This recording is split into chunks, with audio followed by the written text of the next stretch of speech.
اکثر ہم سوچتے ہیں کہ کوئی بڑی تحریک، کوئی انقلاب کیسے شروع ہوتا ہے تو ذہن میں فوراً ایک بہت بڑا ہجوم یا کوئی ڈرامائی واقعہ آتا ہے۔ لیکن کیا ہو اگر دنیا کی سب سے طاقتور تحریکوں کی شروعات بہت خاموشی سے، صرف ایک گفتگو سے ہوتی ہو؟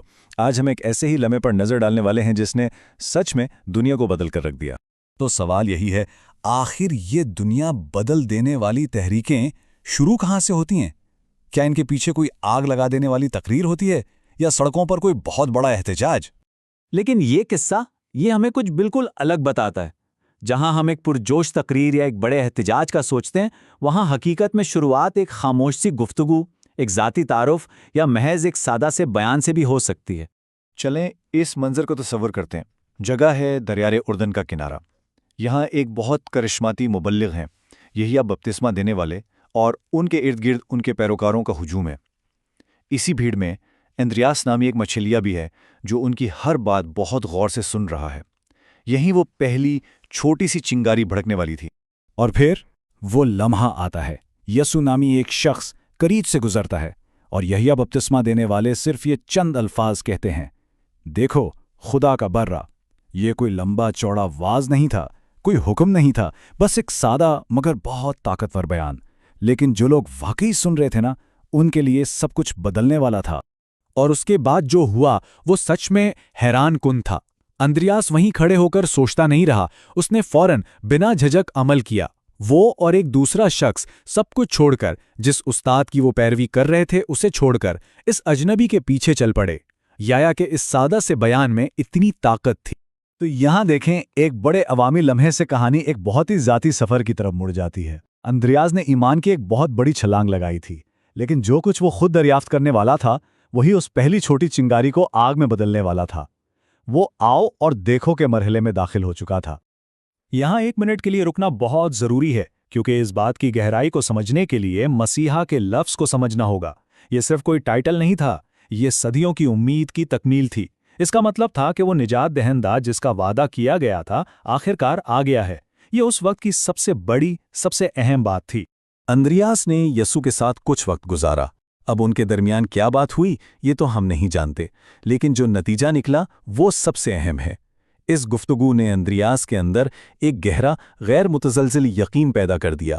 وہ پوری طرح 100% قائل ہو چکا تھا کہ وہ صرف کسی دلچسپ استاد سے نہیں ملا، بلکہ وہ مسیحا سے ملا ہے۔ اس کا پہلا رد عمل تھا، ہمیں مسیحا مل گیا ہے۔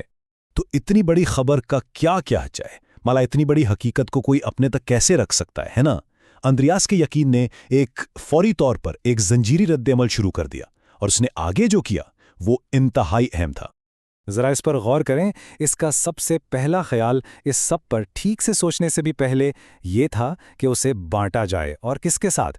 وہ سیدھا اپنے بھائی شمعون کو ڈھونڈتا ہے اور اسے یہ دنیا ہلا دینے والا اعلان سناتا ہے، ہمیں مسیحا مل گیا ہے۔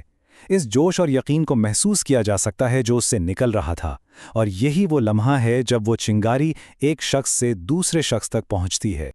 اور یہی وہ لمحہ ہے جہاں ہم اس کے اصل اثر کو دیکھتے ہیں۔ اندریاس اپنے بھائی کو یسوع کے پاس لاتا ہے، اور یہ ایک واحد تعارف انسانی تاریخ کے سب سے اہم تعارفات میں سے ایک ثابت ہوتا ہے، کوئی مبالغہ آرائی نہیں۔ اس تبدیلی کو دیکھیں، ایک طرف شمعون ایک عام سا مچھلیہ، دوسری طرف یسوع نے اس پر ایک نظر ڈالی اور فوراً اسے ایک نیا نام دیا، پطرس۔ اور پطرس کا مطلب ہے چٹان۔ یہ صرف کوئی نیا نام یا نک نیم نہیں تھا، یہ ایک نئی پہچان تھی، ایک نیا مقصد تھا جس کا اعلان وہیں اسی وقت ہو رہا تھا۔ یہ نام کی تبدیلی دراصل ایک پیشین گوئی تھی۔ یسوع نے اس عام سے مچھلیرے کو دیکھا اور اعلان کیا کہ وہ چٹان بنے گا جس پر یہ پوری تحریک تعمیر کی جائے گی۔ تو چلیں اب اس پوری ترتیب کو ایک ساتھ دیکھتے ہیں۔ یہ ایک لہر کے اثر کی بہترین مثال ہے نا؟ واقعات کا یہ ناقابل یقین سلسلہ جو بہت چھوٹا شروع ہوتا ہے لیکن بڑھتا ہی جاتا ہے۔ پہلا قدم چنگاری، جب یحییٰ نے اشارہ کیا۔ دوسرا قدم تعلق، جب اندریاس نے خود جا کے دیکھا اور قائل ہو گیا۔ تیسرا قدم زنجیری رد عمل، جب اندریاس نے اپنے بھائی کو بتایا۔ اور چوتھا قدم بنیاد، جب شمعون پطرس یعنی چٹان بن گیا۔ اور یہی اس پوری وضاحت کا مرکزی نقطہ ہے، ایک واحد تعارف۔ بس اتنی سی بات تھی۔ یہ کوئی جلسہ نہیں تھا، نہ ہی ہزاروں کے سامنے کوئی معجزہ تھا۔ دنیا کو بدلنے والی ایک تحریک اس لیے شروع ہوئی کیونکہ ایک شخص نے دوسرے شخص کو ایک نظریے سے متعارف کرایا۔